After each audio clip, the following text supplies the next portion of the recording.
vous connaissez ce moment où vous découvrez que la notion de « billet complet » de votre mari signifie en réalité « complet pour son ex-copine » ? Ouais. Eh bien, bienvenue dans mon naufrage du vendredi soir. J'étais là, assise dans une foutue loge VIP à l'Accor Arena, à siroter du champagne et à regarder mon mari, Georges, entrer avec son amour de jeunesse, Raphaël, complètement ignorant du fait que sa femme déçue était déjà là. L'expression sur son visage quand il m'a repéré, c'était de Laurent Barre, une pure comédie. Mais voici le coup de grâce, je n'étais pas seul non plus. Laissez-moi revenir un instant en arrière, parce que tout ce gâchis a commencé il y a 3 semaines, quand Georges est rentré dans notre confortable banlieue de Saint-Germain-en-Laye avec l'air de quelqu'un à qui on vient d'annoncer que Noël est annulé. « M, j'ai une mauvaise nouvelle pour ta surprise d'anniversaire », a-t-il dit, en faisant ce truc où il passe ses mains dans ses cheveux comme s'il auditionnait pour un feuilleton dramatique plein de culpabilité. Le concert de l'Echo de minuit. Les billets se sont vendus en littéralement 3 minutes. J'ai tout essayé, j'ai même appelé ces sites de revente, mais ils demandent genre 2000 € par siège. Pour le contexte, l'Echo de minuit est mon obsession absolue depuis l'université. On parle d'une dévotion du genre poster géant sur le mur et connaissance de chaque parole par cœur. Georges le savait. Bon sang, la moitié de notre playlist de mariage était composée de leurs chansons. Alors, quand il a promis de m'avoir des billets pour mon 32e anniversaire, je rebondissais pratiquement sur les murs de notre petite maison de ville comme une adolescente sous caféine. Mais il était là, l'air tout vaincu et désolé. Et honnêtement, je me sentais mal pour lui. Les billets de concert sont brutaux de nos jours. C'est comme essayer d'attraper une licorne les yeux bandés. Alors j'ai fait ce que n'importe quelle épouse aimante ferait. J'ai ravalé ma déception, commandé un plat thaï à emporter et je lui ai dit que ce n'était pas grave du tout. « T'inquiète pas, bébé », ai-je dit en lui adressant mon meilleur sourire de femme compréhensive. « On les verra à la prochaine tournée. » Georges a semblé soulagé. Peut-être un peu trop soulagé, mais j'ai mis ça sur le compte de sa culpabilité de m'avoir déçu. Nous avons passé la soirée à regarder Netflix et à partager un pad thaï, et je pensais sincèrement que c'était la fin de l'histoire. Bon sang, j'avais tort. Avance rapide jusqu'à vendredi dernier. Je suis au Starbucks pour prendre mon habituel latte au lait d'avoine quand Jacques Morel, vous savez, cet ami que tout le monde a et qui connaît les affaires de tout le monde avant même les intéressés, se glisse à côté de moi dans la file comme s'il allait divulguer des secrets d'État. Alors, dit Jacques en remuant beaucoup trop de sucre dans son café. J'ai entendu dire que Georges a réussi à faire de la magie pour le concert après tout. C'est plutôt sympa qu'il ait eu des places en loge VIP. Je me suis littéralement étouffé avec ma boisson. Pardon, quoi? Le visage de Jacques est passé par environ 17 expressions différentes en 2 secondes chrono. Oh non, non, non. Je n'étais pas censé dire quoi que ce soit, n'est-ce pas? Jacques, ai-je dit, en utilisant ma voix de maman de banlieue la plus menaçante. Qu'est-ce que tu as entendu exactement? Et c'est là que ça devient vraiment croustillant, les amis. Il s'avère que non seulement Georges a réussi à obtenir ses billets impossibles, mais il s'est vanté auprès de tout notre groupe d'amis d'avoir obtenu une loge VIP entière pour le concert. Le même groupe d'amis qui inclut ses copains de fac qui vénèrent encore le sol sur lequel marche son ex-copine Raphaël. Selon l'explication de plus en plus paniquée de Jacques, Georges avait dit à tout le monde que je ne pouvais pas venir à cause d'un engagement professionnel important, ce qui était une nouvelle pour moi étant donné que je travaille à temps partiel dans un cabinet dentaire et que j'avais spécifiquement demandé ce vendredi de congé il y a des mois. Il a dit qu'il ne voulait pas que le billet supplémentaire soit perdu, a continué Jacques, ayant l'air de vouloir disparaître dans son café hors de prix, alors il a invité Raphaël à se joindre au groupe. Tu sais, pour le bon vieux temps. Pour le bon vieux temps, hein? Je suis resté là, au milieu du Starbucks, tenant mon latte comme si c'était une arme, assimilant le fait que mon mari m'avait menti en face, m'avait exclu de ma propre surprise d'anniversaire et avait invité son ex-copine comme accompagnatrice. La même Raphaël qui aime encore chacune de ses publications Facebook et commente avec des émojis yeux en cœur sur ses selfies à la salle de sport. Le barista a crié la commande compliquée de quelqu'un, triple shot, demi-décaféiné, macchiato au lait d'avoine avec un supplément de mousse. Et soudain, j'ai eu une idée qui était soit brillante, soit complètement folle. Jacques, ai-je dit en me tournant vers lui avec ce que j'espérais être mon sourire le plus innocent. Est-ce que tu aurais par hasard le numéro de Daniel Mercier? Daniel, mon petit ami de l'université, celui qui est devenu un producteur de musique en vogue à Paris. Le même Daniel à propos duquel Georges devient encore bizarre et territorial chaque fois que son nom est mentionné dans une conversation, même si nous avons rompu il y a environ 8 ans. Les yeux de Jacques se sont écarquillés. Émilie, à quoi tu penses? Je pense, ai-je dit en sortant mon téléphone, que Georges n'est pas le seul à pouvoir jouer la carte de la nostalgie. Parce que voilà le truc quand on est marié à quelqu'un depuis 6 ans. On apprend toutes ses insécurités, tous ses points faibles, et certainement tous ses déclencheurs. Et s'il y a une chose qui énerve Georges plus que toute autre chose, c'est l'idée que Daniel et moi avions cette relation incroyable et passionnée avec laquelle il ne peut en quelque sorte pas rivaliser. Ce qui n'est même pas vrai, d'ailleurs. Daniel et moi étions parfaitement bien ensemble. Mais nous avions aussi 22 ans et à peu près autant de maturité émotionnelle qu'une paire de Golden Retriever. Pourtant, Georges n'a pas besoin de le savoir. Alors j'étais là, au milieu d'un Starbucks de banlieue, à comploter ce qui pourrait être soit la vengeance la plus épique, soit le suicide relationnel le plus spectaculaire de mémoire récente. Et vous savez ce qui est dingue? J'étais réellement excité. Laissez-moi vous dire quelque chose à propos du fait d'envoyer un SMS à son ex-petite amie après 8 ans de silence radio. C'est comme essayer de faire du vélo tout en jonglant avec des torches enflammées. Le mot « gênant » ne suffit même pas à décrire la situation. J'ai dû taper et effacer environ 15 messages différents avant de me décider pour quelque chose qui ne semblait pas complètement désespéré ou totalement fou. Et Daniel, c'est Émilie Thomas. Ex Dubois. Je sais que c'est inattendu, mais j'ai une faveur bizarre à te demander. Es-tu libre pour un appel rapide? Il a répondu dans les 10 minutes, ce qui m'a honnêtement surprise. Émilie, waouh, un fantôme du passé. Bien sûr, je peux parler. Ça a l'air intriguant. Quand je l'ai appelé, Daniel avait exactement la même voix.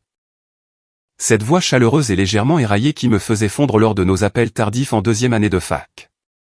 Après environ 5 minutes de rattrapage, il va très bien, produit de la musique pour de grands noms, vit toujours dans son loft à Bastille. Je me suis lancé dans ma demande complètement ridicule.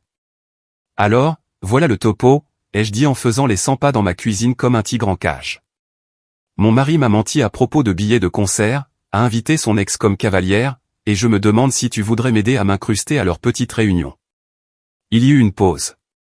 Puis Daniel a commencé à rire. Ce rire profond et véritablement amusé dont je me souvenais si bien. Laisse-moi bien comprendre, a-t-il dit.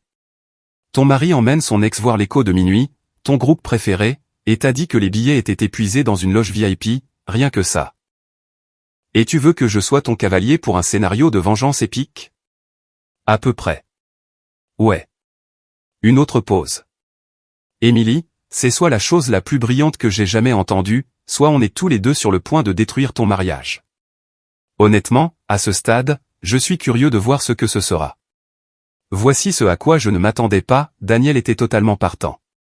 Il s'avère qu'il essayait d'obtenir des billets pour ce concert depuis des mois pour un événement client. Et quand j'ai mentionné que je pouvais nous faire entrer dans la section VIP, il faisait pratiquement des saltos arrière au téléphone. Je peux nous obtenir des laissez-passer légitimes via la salle, a-t-il dit. Je connais le coordinateur de l'événement. Nous y serons tout à fait légalement, juste au cas où ton mari essaierait de sortir un truc du genre où elle s'incruste à la soirée. Mon Dieu, j'avais oublié à quel point Daniel pouvait être débrouillard. À la fac, cet homme pouvait se faire inviter n'importe où, soirées exclusives, spectacles complets. Même cette fois où il a convaincu le doyen de nous laisser utiliser l'auditorium pour la fête d'anniversaire surprise d'un ami. Les jours suivants ont été un tourbillon de planification secrète qui donnait l'impression d'organiser une opération militaire. Daniel a tout arrangé, passe VIP, une table juste dans la zone de vue privilégiée, et même un service de champagne. Pendant ce temps, je devais agir de manière tout à fait normale avec Georges, ce qui était plus difficile qu'on pourrait le penser quand votre mari vous ment activement en face. Mercredi soir, Georges est rentré d'un verre après le travail, ce qui, je soupçonnais maintenant, impliquait de planifier son grand rendez-vous avec Raphaël et a eu l'audace d'essayer de me réconforter à propos de la situation du concert. Je sais que tu es déçu de rater l'écho de minuit, bébé, a-t-il dit en passant ses bras autour de moi pendant que je remplissais le lave-vaisselle. Peut-être qu'on peut prévoir un week-end en amoureux à la place, quelque part de sympa et relaxant. Je me suis retourné et j'ai regardé cet homme avec qui j'étais marié depuis 6 ans, cette personne qui était mon meilleur ami, et je n'ai absolument rien ressenti. Pas de colère, pas de blessure, juste cette curiosité bizarre et détachée de voir jusqu'où il était prêt à aller dans cette mascarade. Ça a l'air charmant, ai-je dit en l'embrassant sur la joue. Tu es si attentionné. Jeudi matin, Jacques m'a envoyé un SMS en panique totale. Émilie, s'il te plaît, dis-moi que tu ne vas rien faire de fou demain soir. Georges est tellement excité par le concert et je me sens très mal d'avoir vendu la mèche. J'ai répondu, ne t'inquiète pas. Tout va se passer parfaitement, ce qui était vrai d'une certaine manière, juste pas comme tout le monde l'attendait. Vendredi après-midi, je suis passé en mode mise en beauté totale au salon du centre-ville, coiffure, ongles, même une séance de maquillage professionnel. La totale. Quand la styliste a demandé quelle était l'occasion, je lui ai dit que c'était pour une fête surprise. Encore une fois, techniquement vrai. Vous êtes absolument magnifique, a-t-elle dit en reculant pour admirer son travail. La personne pour qui est cette surprise va rester sans voix. Oh, j'y compte bien, ai-je répondu en me regardant dans le miroir. La femme qui me regardait avait l'air confiante, sophistiquée et prête pour tout ce que la soirée pourrait apporter. Cela faisait longtemps que je n'avais pas vu cette version de moi-même. Georges a envoyé un SMS vers 16 heures. Je travaille tard ce soir. Ne m'attends pas. Je t'aime. J'ai répondu avec un emoji cœur et j'ai immédiatement appelé un Uber pour Paris. Le trajet vers la ville m'a donné beaucoup de temps pour remettre en question chaque décision qui avait mené à ce moment. Étais-je mesquine? Probablement. Étais-je potentiellement en train de faire exploser toute ma vie pour un concert? Peut-être. Est-ce que ça m'importait? Étonnamment, pas vraiment. Au moment où je suis entré dans l'Accor Arena et que j'ai vu Daniel m'attendre près de l'entrée VIP, l'air absolument incroyable dans un costume noir parfaitement taillé, j'ai réalisé quelque chose d'important. Je ne m'étais pas sentie aussi vivante, aussi excitée par quoi que ce soit depuis des mois. Eh bien, a dit Daniel en m'offrant son bras avec ce sourire caractéristique. Prête à donner à ton mari la surprise de sa vie? Faisons ça, ai-je dit, et je pensais chaque mot. Le vrai spectacle était sur le point de commencer.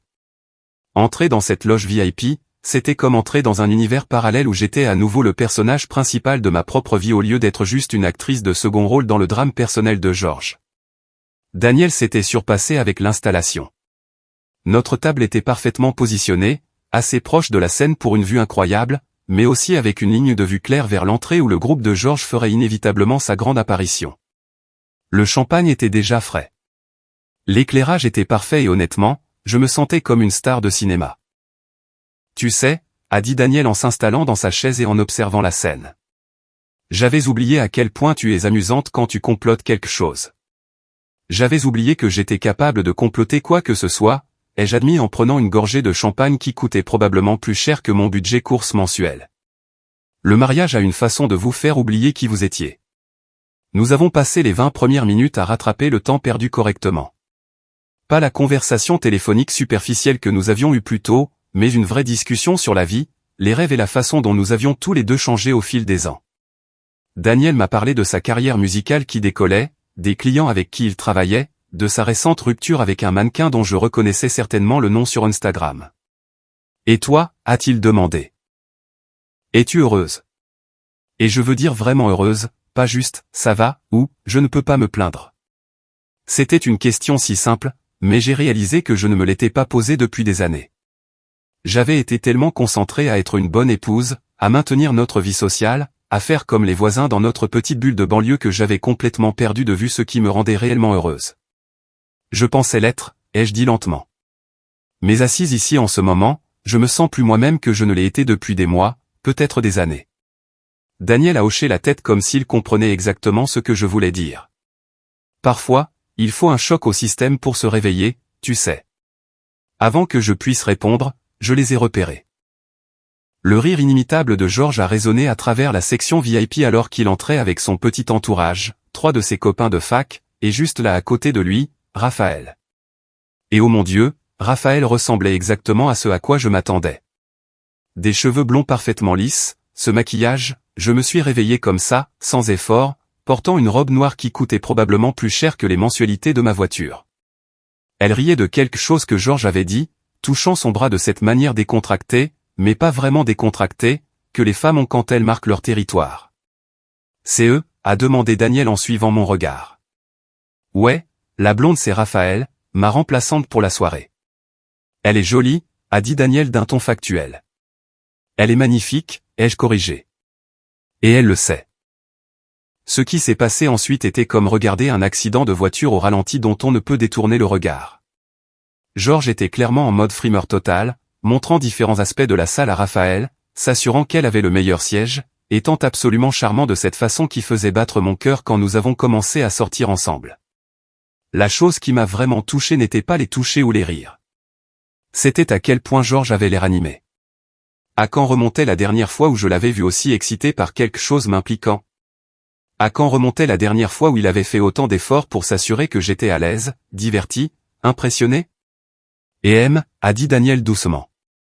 Tu réalises que ce n'est pas seulement à propos du concert, n'est-ce pas? Qu'est-ce que tu veux dire? Je veux dire, te regarder les regarder. Ça va plus loin que lui mentant à propos des billets. Il avait raison, et nous le savions tous les deux. Toute cette situation m'avait juste forcé à affronter quelque chose que j'évitais depuis des mois, la distance grandissante entre Georges et moi, la façon dont nous nous étions installés dans cette routine confortable mais sans passion, le fait que nous étions devenus des colocataires plus que des partenaires amoureux. Alors, qu'est-ce que tu veux faire? A demandé Daniel. On pourrait partir maintenant, aller dîner quelque part, faire comme si cela n'était jamais arrivé. J'ai considéré la chose pendant environ 30 secondes. Ce serait la chose mature à faire, la chose sûre. Mais ensuite, j'ai regardé à nouveau vers Georges, je l'ai vu se pencher pour chuchoter quelque chose à l'oreille de Raphaël, je l'ai vu rejeter la tête en arrière et rire comme s'il était la personne la plus drôle sur Terre. Et quelque chose en moi a craqué. Pas de manière colérique, mais de manière libératrice. Non, ai-je dit en me redressant sur ma chaise. Je veux voir ça se jouer. Tu es sûr, a demandé Daniel. J'ai passé 3 semaines à croire mon mari quand il me disait qu'il avait tout essayé pour avoir ses billets. Je me sentais coupable d'être déçu. Je lui trouvais des excuses. Et tout ce temps, il planifiait cette soirée élaborée avec une autre femme. J'ai pris une autre gorgée de champagne. Je pense que je mérite de profiter du spectacle. Il ne pensait pas que j'étais digne d'y assister. Daniel a souri. Voilà la Émilie dont je me souviens. La première partie venait juste de se terminer quand le groupe de Georges s'est enfin installé à sa table. Ils étaient peut-être à 10 mètres de nous, assez proches pour que je puisse entendre Georges expliquer l'histoire du groupe à Raphaël, qui buvait ses paroles comme s'il donnait une conférence TED sur la science des fusées. Tu sais ce qui est drôle, ai-je dit à Daniel. La moitié des trucs qu'il lui raconte est fausse. L'écho de minuit s'est formé à Rennes, pas à Nantes, et leur album Révélation était Rêve de néon, pas Nuits électriques. On devrait aller le corriger, a demandé Daniel avec un sourire malicieux. Oh, on va faire quelque chose de bien mieux que ça. Parce que voilà ce que Georges ne savait pas à propos de son ex-copine, elle était absolument terrifiée à l'idée d'être embarrassée en public. Je me souvenais de ça des quelques fois où nous avions traîné ensemble lors de nos cercles sociaux qui se chevauchaient il y a des années. Raphaël était le genre de personne qui avait besoin d'être la personne la plus impressionnante dans n'importe quelle pièce. Et elle ne supportait pas bien d'être éclipsée. Et Daniel était sur le point de devenir mon arme secrète. L'acte principal était sur le point de commencer et j'avais des places au premier rang pour le spectacle le plus intéressant de la soirée, et ça n'allait pas se passer sur scène. Au moment où Georges m'a repéré, je jure que le temps s'est arrêté. Comme s'il s'était vraiment figé.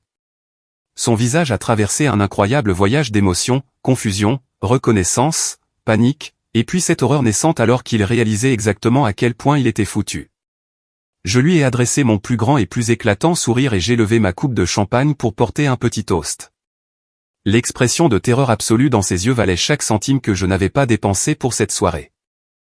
C'est ton mari, a demandé Daniel, bien qu'il essayait clairement de ne pas rire. C'est lui.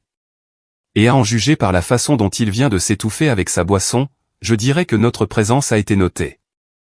Raphaël, béni soit-elle, était complètement ignorante du drame qui se déroulait. Elle était trop occupée à prendre des selfies avec la scène en arrière-plan pour remarquer que Georges était devenu complètement pâle et fixait notre table comme s'il avait vu un fantôme. La première chanson a commencé et j'ai mis un point d'honneur à chanter chaque parole, à danser sur mon siège et à passer, de manière générale, le meilleur moment de ma vie. Daniel, à son crédit, a joué le jeu parfaitement, riant à mes blagues, se penchant vers moi pendant les parties plus bruyantes, étant le cavalier attentif parfait. Pendant ce temps, Georges ne cessait de nous lancer des coups d'œil, essayant clairement de comprendre ce qui se passait. Je pouvais pratiquement voir les engrenages tourner dans sa tête. Comment Émilie a-t-elle eu des billets? Qui est ce type? À quel point suis-je dans la merde? Vers le milieu de la 3e chanson, Raphaël a finalement remarqué la distraction de Georges. Georges, chéri, tu sembles un peu distrait, a-t-elle dit assez fort pour que je puisse l'entendre par-dessus la musique. Est-ce que tout va bien? C'est là que Georges a commis sa première erreur tactique. Au lieu d'être honnête, il a renchéri sur le mensonge. Oh, ce n'est rien, a-t-il dit, ramenant son attention sur elle. Je pensais juste avoir reconnu quelqu'un, mais je me suis trompé. Trompé. Je me suis tourné vers Daniel avec mon sourire le plus éblouissant. Danse avec moi. Maintenant, je devrais mentionner que Daniel et moi avions toujours été des partenaires de danse incroyables à la fac. Nous avions ce rythme naturel ensemble qui faisait que les gens s'arrêtaient pour regarder quand nous allions sur la piste de danse lors des fêtes. Et apparemment, 8 ans n'avaient pas changé cette alchimie d'un poil. Nous nous sommes dirigés vers la petite zone de danse près de notre table. Et je n'exagère pas quand je dis que nous avons absolument capté l'attention. D'autres personnes dans la section VIP ont commencé à nous regarder, souriant, appréciant clairement notre petite performance.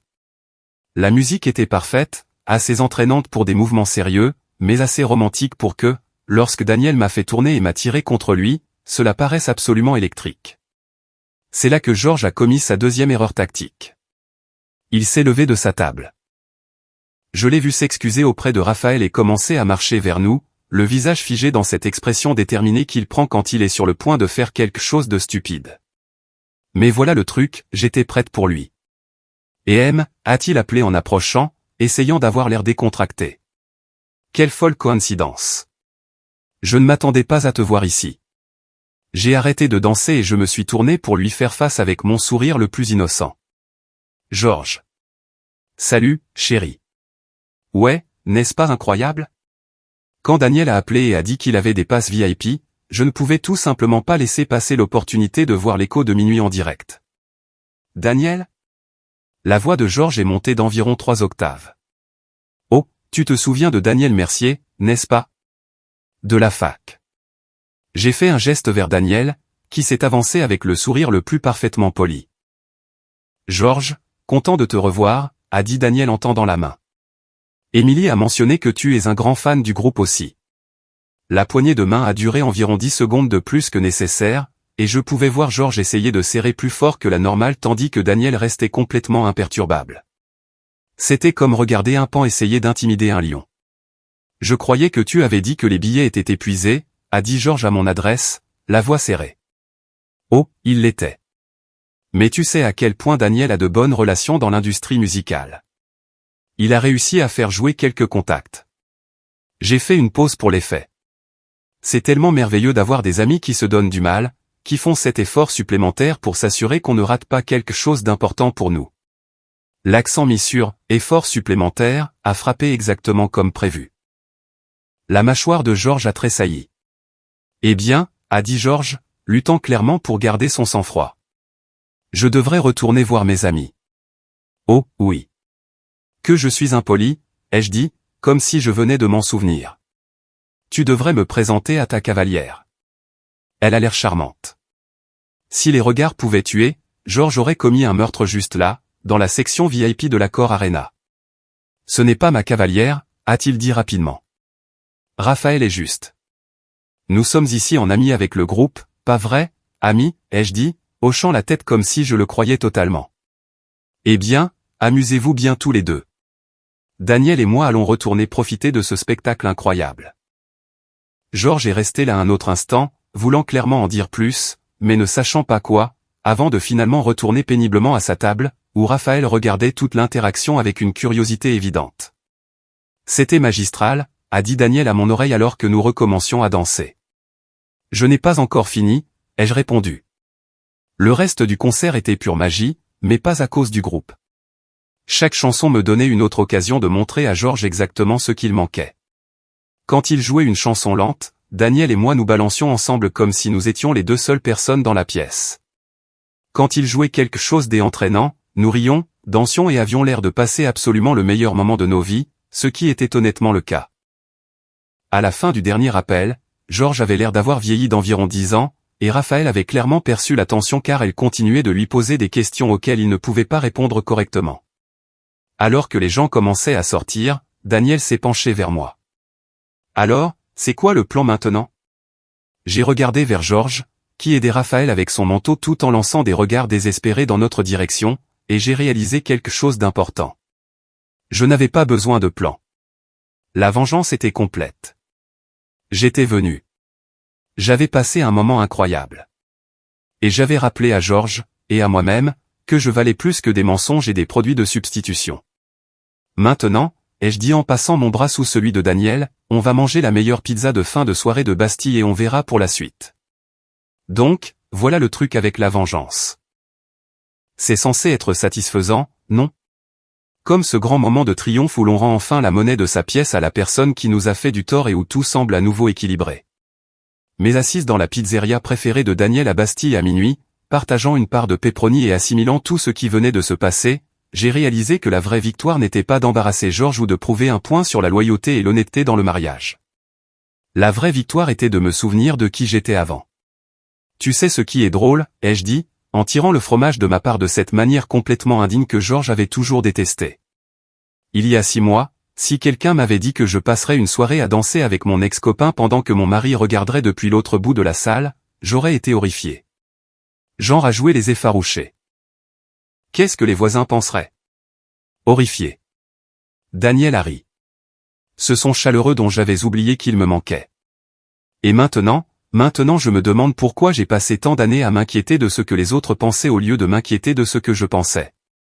La vérité, c'est que le concert n'était que le catalyseur.